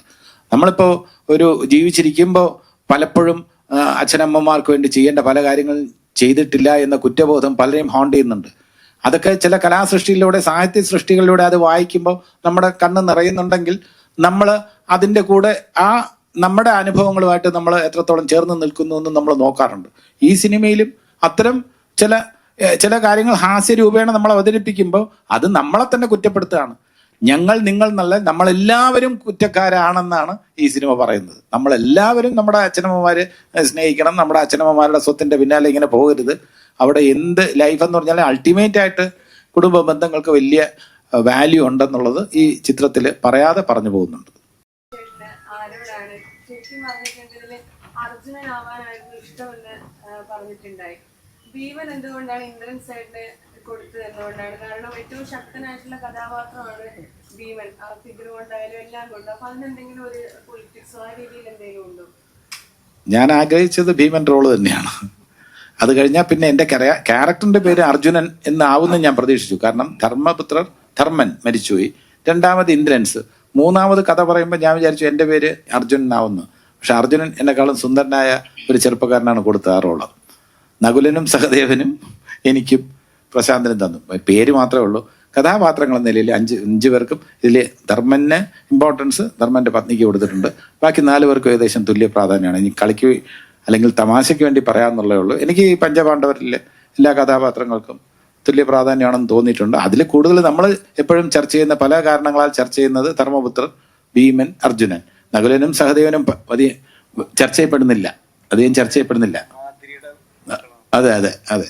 അപ്പൊ അതുകൊണ്ട് കൂടെ ഒരു വേറെ അമ്മമാരും ഒക്കെ ആയതുകൊണ്ടായിരിക്കാം കൂടുതൽ ചർച്ച ചെയ്യപ്പെടുന്നില്ല. ഇപ്പൊ രാമായണത്തിലാണെങ്കിൽ ശ്രീരാമൻ ചർച്ച ചെയ്യപ്പെടുന്ന പോലെ ലക്ഷ്മണൻ ചർച്ച ചെയ്യപ്പെടുന്നുണ്ട്, ഭരതൻ ചർച്ച ചെയ്യപ്പെടുന്നുണ്ട്. ശത്രുഘ്നൻ അത്ര ചർച്ച ചെയ്യപ്പെടുന്നില്ല എന്ന് പറയുന്ന പോലെ നകുലനും സഹദേവനും അത്ര ചർച്ച ചെയ്യപ്പെടുന്നില്ല യഥാർത്ഥ മഹാഭാരതത്തിൽ. ഇവിടെ അങ്ങനെയല്ല. അതിന്റെ പേരിൽ ഞങ്ങൾ ഒഴിവാക്കി നിർത്തിയിട്ടില്ല, ഞങ്ങൾക്ക് തുല്യ പ്രാധാന്യം തന്നിട്ടുണ്ട്. ഇപ്പോ എന്തുകൊണ്ടായിരിക്കും നായകന്റെ പേര് വെച്ചിട്ട് എന്താണ് വിജയപരാജയങ്ങൾ നോക്കി കാണുന്നത്? അദ്ദേഹത്തിന്റെ ഫസ്റ്റിന്റെ സ്ക്രീനിൽ വരുമ്പോ തന്നെ അദ്ദേഹം വിശ്വാസം കുറവ് പോലെയാണ് ജനങ്ങൾക്ക് ഫീൽ ചെയ്യുന്നത്. അല്ല, അത് ഇത് വ്യക്തിപരമായ ആരെങ്കിലും പരിഹസിക്കുന്നതിനോട് എനിക്ക് യോജിപ്പില്ല. യഥാർത്ഥത്തിൽ ഏത് നായകനാണ് എത്ര സൂപ്പർ ഹിറ്റ് തന്നാലും അദ്ദേഹത്തെ അമാനുഷികനെന്ന് വിശേഷിപ്പിക്കുന്നതിനോടും എനിക്ക് യോജിപ്പില്ല. അതേ അവസരത്തിൽ പരാജയപ്പെട്ടു എന്നതിൻ്റെ പേരിൽ ഒരു നടനെയോ നായകനെയോ പരിഹസിക്കുന്നതിനോടും എനിക്ക് യോജിപ്പില്ല. അത് അങ്ങനെ ആ ഒരു വ്യക്തിപരമായ ആ ഒരു രീതിയിൽ നമ്മൾ കണക്കിലെടുക്കാൻ പറ്റില്ല. പിന്നെ യഥാർത്ഥത്തിൽ ഈ സിനിമകളെല്ലാം തന്നെ നിർമ്മിക്കുമ്പോൾ എല്ലാവർക്കും വലിയ പ്രതീക്ഷകളാണ്. ഈ കണക്കൂട്ടൽ പ്രേക്ഷകർ അത് ഇഷ്ടപ്പെടും എന്ന വിശ്വാസത്തോടെയാണ് പലപ്പോഴും സിനിമയുമായി മുന്നോട്ട് വരുന്നത് കലാസൃഷ്ടി. അത് പ്രേക്ഷകർ റിജക്റ്റ് ചെയ്യേണ്ട സാഹചര്യം വരുമ്പോൾ തീർത്തും പ്രേക്ഷകർ വലിയ പ്രതീക്ഷയോടെ വരുമ്പോൾ അവരെ നിരാശപ്പെടുത്തുമ്പോൾ അവർ വളരെയധികം ഡിസപ്പോയിന്റഡ് പറയുന്ന സ്റ്റേറ്റ്മെന്റ്സ് അതൊരു നായകനെതിരെയുള്ള സ്റ്റേറ്റ്മെന്റ് എന്നതിനപ്പുറം നായകനിൽ അർപ്പിച്ച പ്രതീക്ഷ തകർത്തയിലുള്ള ദേഷ്യമാണ്. നായകനോടുള്ള ദേഷ്യമല്ല, വ്യക്തിയോട്. ഇനി ഏത് ഹീറോ ആണെങ്കിലും ശരി, അതെന്തെങ്കിലും കാണും എന്ന് വിചാരിച്ച് വന്നിട്ട് ഒന്നുമില്ല എന്ന് വരുമ്പോൾ അത് ഇന്നൊരാള് നാളെ വേറൊരാള്, എൻ്റെ ഒരു ചിത്രം എന്തെങ്കിലും ഉണ്ടാവുമെന്ന് പ്രതീക്ഷിച്ച് വന്നിട്ട് ഞാൻ ഇതേപോലെ പ്രൊമോഷനിലൊക്കെ ഇരുന്ന് പറഞ്ഞിട്ട് അവിടെ വരുമ്പോൾ തീർത്തും നിരാശപ്പെടുത്തിയാൽ ആ പ്രതീക്ഷ തകർത്തതിൻ്റെ ഒരു ദേഷ്യമോ എന്തെങ്കിലും ഒരു വികാരമോ നിങ്ങൾക്ക് എന്നോട് ഉണ്ടാവും. അതിൽ ഞാൻ പരിഭവിച്ചിട്ട് കാര്യമില്ല. അത്രയേ ഉള്ളൂ. അത് എനിക്കെതിരെയുള്ള അല്ലെങ്കിൽ എന്നോടുള്ള വ്യക്തിപരമായ വിരോധമായിട്ട് ഞാൻ കണക്കാക്കില്ല. അല്ല, കലാകാരന് സാമൂഹിക പ്രതിബദ്ധത ഉണ്ടാകണം എന്ന കാര്യത്തിൽ സംശയമൊന്നുമില്ല. കാരണം സമൂഹത്തോട് ഒരു ഉത്തരവാദിത്വമുണ്ട്. ഞാനൊക്കെ വളരെ പേടിച്ചാണ് ഇപ്പോൾ ഒരു പരസ്യത്തിന് എൻഡോഴ്സ് ചെയ്യാൻ പറയുമ്പോൾ, ഒരു ഉദാഹരണത്തിന് ഒരു പണമിടപാട് സ്ഥാപനം, അത് നല്ല രീതിയിൽ പ്രവർത്തിക്കുന്ന ഒരു സ്ഥാപനമല്ലെങ്കിൽ നാളെ പ്രേക്ഷകര് അല്ലെങ്കിൽ ജനങ്ങൾ എന്നോട് പറയും, ജഗദീഷ് പറഞ്ഞിട്ടാണ് ഞങ്ങളൊക്കെ കൊണ്ട് പൈസ ഇട്ടത്, ഞങ്ങൾക്ക് പറ്റിക്കപ്പെട്ടിരിക്കുകയാണെന്ന് പറയാം. അതുകൊണ്ട് ഒരു പണമിടപാട് സ്ഥാപനമാകുമ്പോൾ അതിന്റെ റെപ്യൂട്ടേഷൻ എന്താണെന്ന് അന്വേഷിച്ചറിയേണ്ട ധാർമ്മികമായിട്ടുള്ള ഉത്തരവാദിത്വം നമുക്കുണ്ട്. ഇന്നിപ്പോൾ കൺസ്യൂമർ പ്രൊട്ടക്ഷൻ അനുസരിച്ച് നമ്മളൊരു ക്രീം തേച്ചാൽ മുഖം വെളുക്കും എന്ന് നമ്മൾ പറയുകയാണെന്നുണ്ടെങ്കിൽ ആ ക്രീമിന്റെ ഒരു ഫലം എന്താണെന്നുള്ളത് ഒരു നടൻ ബോധ്യപ്പെട്ടതിന് ശേഷമേ അതിനുവേണ്ടി എൻഡോഴ്സ് ചെയ്യാവൂ എന്നാണ് ഇപ്പോഴത്തെ റൂള്. അതുകൊണ്ട് നമ്മൾ അല്പം സൂക്ഷിക്കണം. പിന്നെ സമൂഹത്തോട് നമുക്ക് ഉത്തരവാദിത്വമുണ്ട്, ഇല്ലെന്ന് പറയാൻ പറ്റില്ല. നമുക്ക് ഒഴിഞ്ഞ് മാറി നിൽക്കാൻ പറ്റില്ല. സമൂഹത്തോട് ഉത്തരവാദിത്വമുണ്ട്. ഇത് പറയുമ്പോൾ ഇത് ധ്യാൻ ശ്രീനിവാസനെതിരെ ഒളിയമ്പുമായി ജഗദീഷ് എന്ന് കൊടുക്കരുത് പ്ലീസ്. അത് എനിക്ക് വളരെ വിഷമമുള്ള കാര്യമാണ്.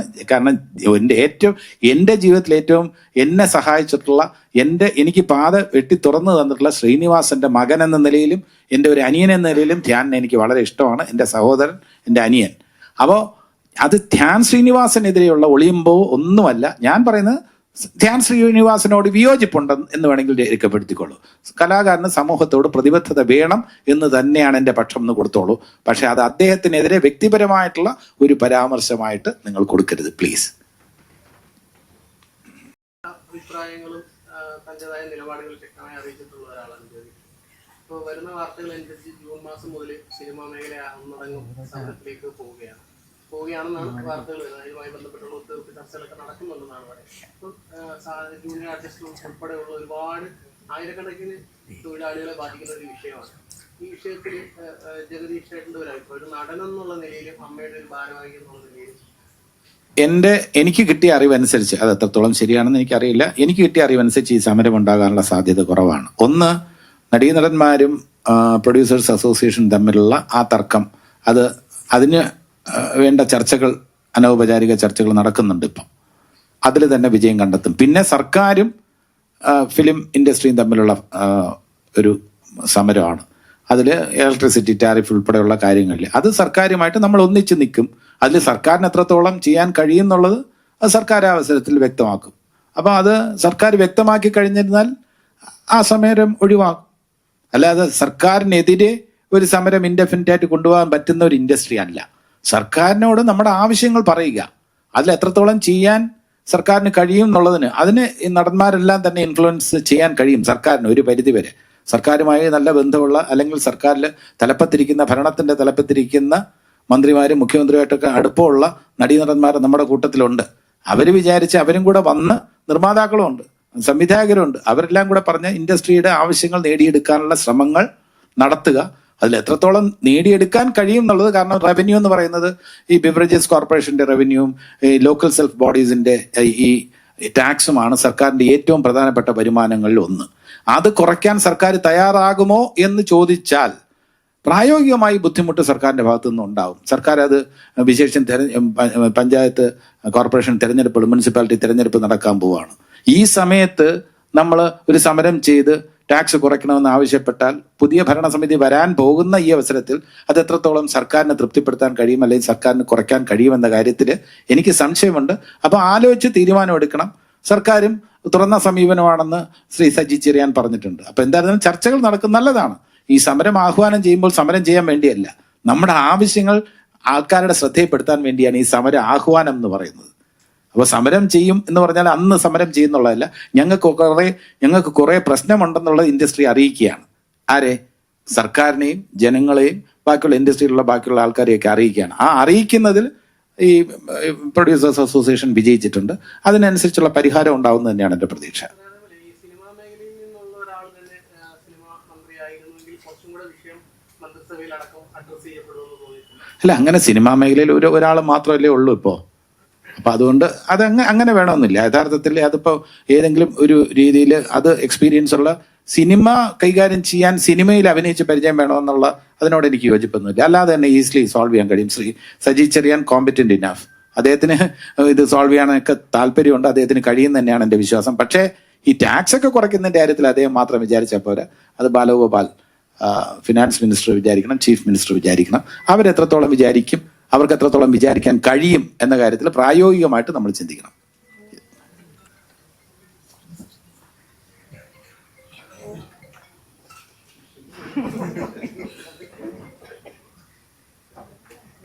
വണ്ടിയിലേറ്റാൽ ഭീമനും ഇല്ലേ, ഭീമനും വീഴും.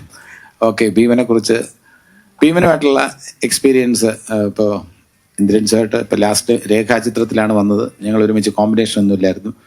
ഈ സിനിമയിൽ അഭിനയിക്കുമ്പോൾ വളരെ രസകരമായിട്ടുള്ള നിമിഷങ്ങൾ ഒരുപാട് ഞങ്ങളുടെയൊക്കെ മനസ്സിൽ എന്നും ഓർത്ത് ഇല്ലേ കഴിയാനുള്ള കുറേ നല്ല രസകരമായിട്ടുള്ള ഓർമ്മകളുണ്ട്. ഭീമനെക്കുറിച്ചും ഭീമന്റെ സാധ്യതകളെക്കുറിച്ചും ഭീമൻ ഒളിപ്പിച്ചു വെച്ചിരിക്കുന്ന രഹസ്യങ്ങളെക്കുറിച്ചും അത് പറയണ്ട. ബാക്കിയുള്ള കാര്യങ്ങൾ ഇന്ദ്രൻസ് സംസാരിക്കും. അതെയോ? ആ, ചോദിക്കുന്നതാണ് നല്ലതെന്ന് തോന്നുന്നു.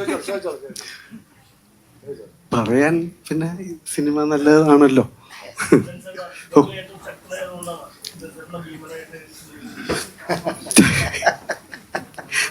എന്തോ ഒരു ഉൾക്കരുത്ത് എൻ്റെ കണ്ടു കാണും. ഒരു മസിൽ എവിടെയോ. പിന്നെ അവരുടെ മനസ്സിൽ എന്തൊക്കെയുണ്ട്, വലിയ ചിന്തകളൊക്കെ ഉള്ള ചെറുപ്പക്കാരാണ് രണ്ടുപേരും ഡയറക്ടർമാർ. അതുകൊണ്ട് തന്നെ അവരുടെ കഥ കേട്ടപ്പോൾ, അവർ പറഞ്ഞപ്പോൾ നമുക്ക് തോന്നിയൊരു കൊതി അതിന് ശകലവും വിട്ടുപോകാതെയും നമ്മളങ്ങനെ കാട് കയറാതെയും ഒക്കെ അവർ പിടിച്ചു നിർത്തി അവർ ഉദ്ദേശിച്ച സ്ഥലത്തേക്ക് എത്തി. അവർ വളരെ തൃപ്തിയാണ്, നമ്മളും പ്രതീക്ഷയിലാണ്. അഭിനയിച്ചപ്പോൾ കേട്ടപ്പോൾ ഉണ്ടായിരുന്ന സുഖമൊക്കെ അഭിനയിച്ചപ്പോഴും കിട്ടി. തമ്മിൽ അത്രയും ഒരു കൂട്ടായിട്ട് പടം തീരുന്നതിന് സഹകരിക്കാൻ പറ്റി. അങ്ങനെ ഒരു നല്ല അനുഭവം ആ സിനിമ തീർന്നപ്പോഴുണ്ടായി. എന്തോ ഈ സ്ക്രിപ്റ്റ് സെലക്ട് ചെയ്യാനുള്ള കാരണം അങ്ങനെയൊന്നുമില്ല, നമ്മൾ വരണതൊക്കെ ചെയ്യുന്നവരാണ്. എന്നാലും നല്ലത് കുറച്ച് നമുക്ക് ആസ്വദിക്കാനുണ്ടെന്നുള്ളൊരു ചിന്ത വരുമ്പോഴത്തേക്ക് നമ്മൾ കാത്തിരിക്കുമല്ലോ. ചില പ്രത്യേക ദിവസങ്ങൾ കാത്തിരിക്കും പോലെ കൊതി തോന്നുന്ന സിനിമകൾ ചെയ്യാൻ കാത്തിരിക്കും. അതിനിടയ്ക്ക് എങ്ങും ഓടാൻ മനസ്സ് വരത്തില്ല. തീരുന്നവരെ അവിടെ തന്നെ അതിൻ്റെ കൂടെ ചേർന്ന് നിൽക്കും. അതൊക്കെ ആ സിനിമ കൊതിപ്പിക്കുന്നത് കൊണ്ടാണ്, അങ്ങനെ തോന്നിയതാണ്. ഇതിനിടയ്ക്ക് ഒരു കാര്യം കൂടെ പറഞ്ഞിട്ട്, എൻ്റെ പ്രൊഡ്യൂസേഴ്സിനെ കുറിച്ച് നമ്മളൊന്ന് റെഫർ ചെയ്യേണ്ടതായിട്ടുണ്ട്.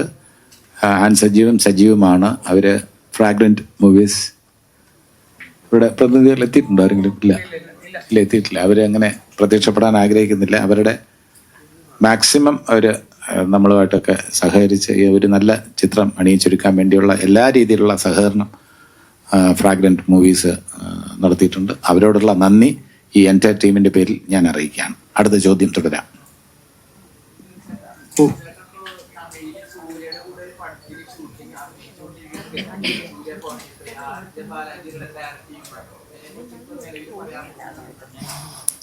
ഒന്ന് തുടങ്ങി വെച്ചിട്ട് പോകുന്നതേ ഉള്ളൂ. അതിലോട്ട് പൂർണ്ണമായിട്ട് ചേരുമ്പോഴേ അറിയാൻ പറ്റുള്ളൂ. നാളെ മറ്റന്നാൾ മുതലൊക്കെ അങ്ങോട്ട് പോകുന്നുണ്ട്. അങ്ങനെ ഒന്നും പറയാറായില്ല. എൻ്റെ അടുത്തൊരു ക്യാരക്ടർ പറഞ്ഞത് ചെയ്യാൻ കൊതി തോന്നുന്നതും അതുപോലെ എൻ്റെ കൊക്കിൽ ഒതുങ്ങുന്നതെന്നും തോന്നിയത് കൊണ്ട് കമ്മിറ്റ് ചെയ്തതാണ്. അല്ലെങ്കിൽ പേടിയാണ്. മലയാളം അല്ലാതെ ഒരു ഭാഷ കൈകാര്യം ചെയ്യാൻ പേടിയുണ്ട്. പല അവസരങ്ങളും വന്നിട്ടും ചെയ്യാതിരുന്നു. അതുകൊണ്ടാണ് ഇതെങ്ങനെ ആണ്. പോയി. നല്ല അവരെല്ലാവരും എല്ലാം ഭയങ്കര സ്നേഹവും ബഹുമാനവും അച്ചടക്കവും ഒക്കെയാണ്. നമ്മൾ വിചാരിക്കുന്ന പോലെ ഒരു വിരട്ടെന്ന് തോന്നുമെങ്കിൽ അങ്ങനെയൊന്നുമില്ല. എല്ലാവരും വളരെ പാവമാണ്. നമുക്കാണെന്ന് തോന്നുന്നു ഇച്ചിരി കൊതിക്കറിവൊക്കെ ഉള്ളത്.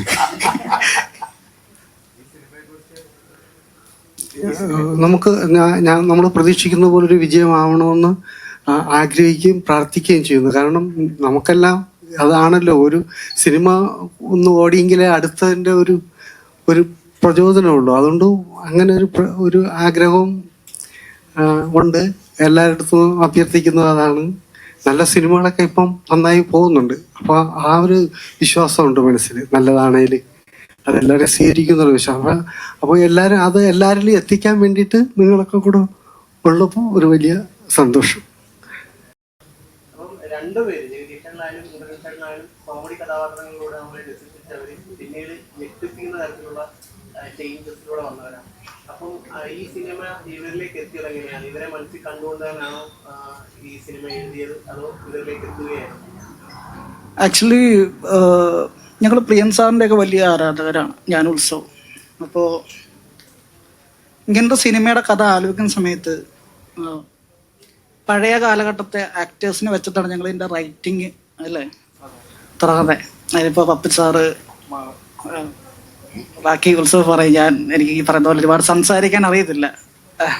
അല്ല, ജഗദീഷ് ഏട്ടനായാലും ഇന്ദ്രൻ ചേട്ടനായാലും ഞങ്ങൾ കാണണമെന്ന് ആഗ്രഹിക്കുന്ന ഒരു ജഗദീഷ് ഏട്ടനെയും ഇന്ദ്രൻ ചേട്ടനെയാണ് ഈ പടത്തിൽ ഞങ്ങൾ കൊണ്ടുവന്നേക്കുന്നത്.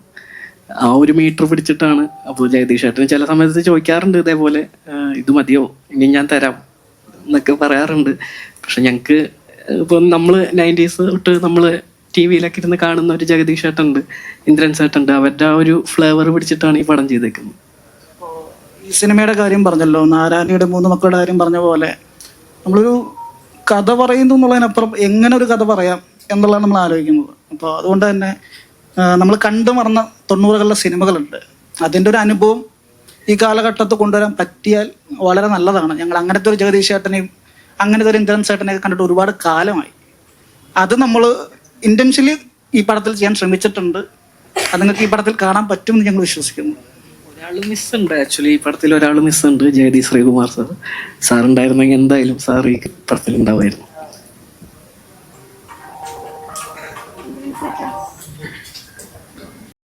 നമ്മൾ കണ്ടിട്ടുള്ള ഒരു ഇൻട്രൻസ് ആയിട്ടുണ്ട് ജഗദീഷ് ചേട്ടനായാലും ആ കോമഡി കുറെ നാള് കൊണ്ട് മിസ്സായിരിക്കുകയാണ്. അപ്പൊ പിന്നെയും മൂവി കാണുന്നത് പോലെയുള്ള ഒരു അനുഭവമാണ് ഇതിന്റെ ട്രെയിലറൊക്കെ കാണുമ്പോൾ. അപ്പൊ ശരിക്കും അത് നന്നായിട്ട് ആസ്വദിച്ചു. ആ പഴയ ഇൻട്രൻസ് സൈഡിലേക്ക് പോകാനായിട്ട് സാധിച്ചിരുന്നു. എളുപ്പം സാധിച്ചു. കാരണം ഞാൻ ഒരു മാറ്റവും വരാതെ ബോഡി സൂക്ഷിച്ചു വെച്ചേക്കുമായിരുന്നു. അപ്പം എനിക്ക് പെട്ടെന്ന് ഓടി എത്താൻ പറ്റി. അത് സത്യമായിട്ടും നമ്മൾ എപ്പോഴും കാത്തിരിക്കുന്നതാണ് അത്തരം കഥാപാത്രങ്ങൾ. വളരെ ഉത്സാഹത്തോടെ നമുക്കൊരുപാട് ആദ്യം വേദനകളൊക്കെ ഉണ്ട് പറയാനും. അത് പെട്ടെന്ന് എല്ലാ മനുഷ്യരും കിട്ടുകയും ചെയ്യും. കാരണം എല്ലാവരും സമാനമായിട്ട് നമ്മളെല്ലാവരും കഴിഞ്ഞു പോകുന്നൊരു കാലഘട്ടം അതാണ്.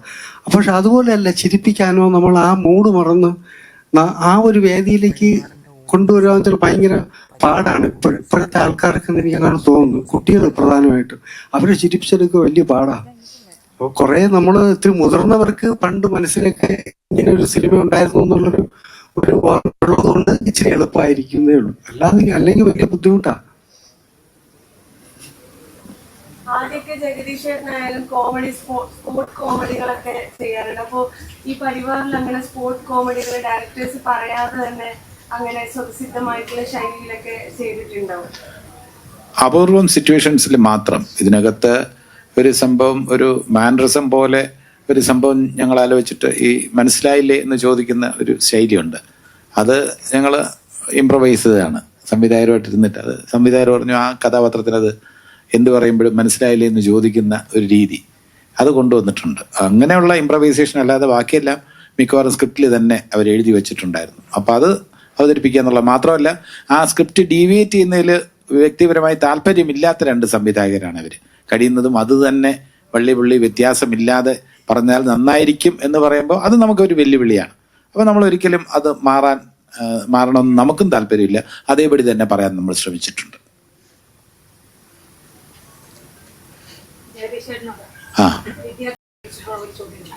സോഷ്യൽ മീഡിയയിൽ ഇപ്പം ഉയർന്നു വരുന്ന ഒരു ചോദ്യമാണ്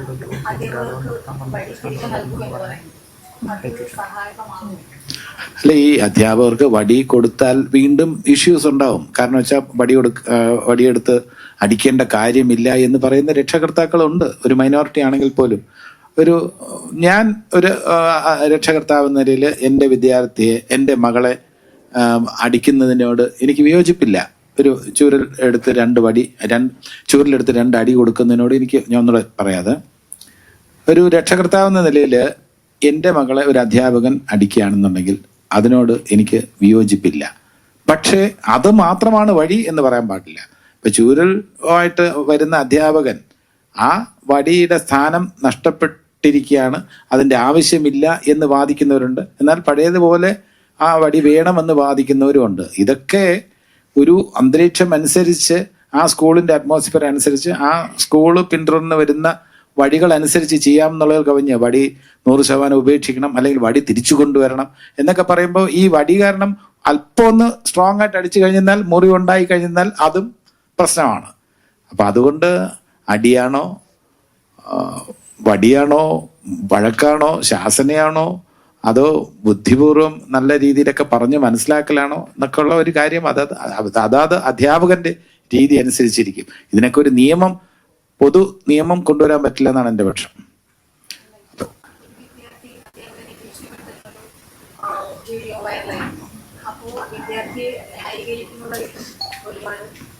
അതൊരിക്കലും ന്യായീകരിക്കാൻ പാടില്ല.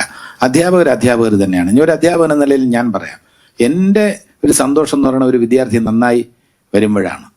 അയാൾ നല്ല രീതിയിൽ കഴിയുന്നു, അയാൾ നല്ല രീതിയിൽ ബിസിനസ് ചെയ്യുന്നു, നല്ല രീതിയിൽ സ്വന്തം ബിസിനസ് ചെയ്യുന്നു, അല്ലെങ്കിൽ ബാങ്കിൽ ജോലി നോക്കുന്നു, അല്ലെങ്കിൽ വേറെ സ്ഥാപനങ്ങൾ നടക്കുന്നു എന്ന് പറയുമ്പോൾ എനിക്ക് കിട്ടുന്ന സന്തോഷം എന്ന് പറഞ്ഞാൽ അത് വിവരിക്കാൻ കഴിയില്ല. ഒരു അധ്യാപകന്റെ സന്തോഷം എനിക്കറിയാം.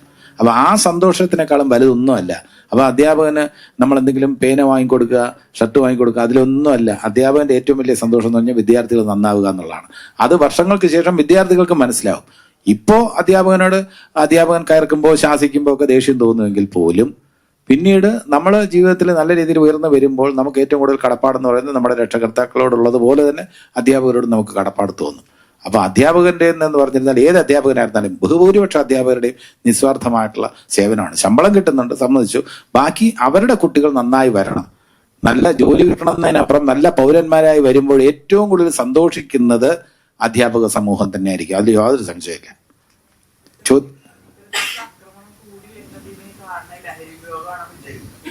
അല്ല, ലഹരി വലിയ സ്വാധീനം ചെലുത്തുന്നുണ്ട്, യാതൊരു സംശയമില്ല. ലഹരി എന്ന് പറയുമ്പോൾ ഈ മനുഷ്യന്റെ മനസാക്ഷി മരവിക്കുന്ന തരത്തിലുള്ള ചിന്തകൾ കൂടുതൽ വരുന്നത് ലഹരിയുടെ ഇൻഫ്ലുവൻസിലാണ്. അതിൽ യാതൊരു സംശയമില്ല. അത് ലഹരി വല്ലാത്ത രീതിയിൽ മനുഷ്യനെ സ്വാധീനിക്കുന്നുണ്ട്. അത് യുവതലമുറയെ സ്വാധീനിക്കുന്നുണ്ട്, യുവതലമുറയെ വഴിതെറ്റിക്കുന്നുണ്ട്. അതിൽ യാതൊരു സംശയമില്ല. ഇനി നമ്മൾ സ്വാഗതം ചെയ്യേണ്ടത് ഇവിടെ നകുലൻ എത്തിയിട്ടുണ്ട്. നകുലൻ എന്ന് പറയുന്നത് മഹാഭാരതത്തിലുള്ള നകുലന്റെ ആ സ്ഥാനത്തിനേക്കാളും ഉയർന്ന സ്ഥാനമാണ് പരിവാർ എന്ന ചിത്രത്തിൽ നകുലൻ നൽകിയിരിക്കുന്നത്. നകുലൻ ഇതിനകത്ത് കഥാപാത്രത്തില് നകുലൻ സഹദേവൻ എന്ന് പറഞ്ഞപ്പോൾ അവര് പേഴ്സണലായിട്ട് നകുലന്റെ അടുത്ത് സംസാരിച്ചുകൊണ്ടിരിക്കുന്ന യാദൃശ്യമായിട്ട് ഞാൻ കേട്ടു. എന്താണ് നകുലനും സഹദേവൻ? ഒരു കൂട്ടക്കളിയാണ്. അതില് ഇന്ദ്രൻ ചേട്ടനും ജഗദീഷ് ചേട്ടനും ഞാനും പിന്നെ ഇവിടെ നിൽക്കുന്ന എല്ലാവർക്കും അവരവരുടേതായിട്ടുള്ള ഭാഗങ്ങൾ ഇതിനകത്ത് ചെയ്യാനുണ്ട്. ഓരോ ഡിപ്പാർട്ട്മെന്റിനും ഇതിനകത്ത് കോൺട്രിബ്യൂട്ട് ചെയ്യാനുണ്ട്. ക്യാരക്ടേഴ്സ് വളരെ സിൻസിയറായിട്ട് അവരുടെ ജോലി ചെയ്താൽ അത് നന്നാവും. മ്യൂസിക് അതിനെ കോംപ്ലിമെന്റ് ചെയ്യും, ആർട്ട് ഡയറക്ഷൻ അതിനെ കോംപ്ലിമെന്റ് ചെയ്യും. അങ്ങനെ എല്ലാം കോംപ്ലിമെന്റ് ചെയ്ത് വരുമ്പോൾ കാണുന്ന ഒരു രസവും ഭംഗിയുമാണ് ഈ സിനിമയെ ആസ്വാദികരമാക്കുന്നത്. അപ്പം എല്ലാത്തിനും ഉപരി ഡയറക്ടേഴ്സിന്റെ വിഷനാണ് പരിവാർ എന്ന് പറഞ്ഞ സിനിമയുടെ രസം.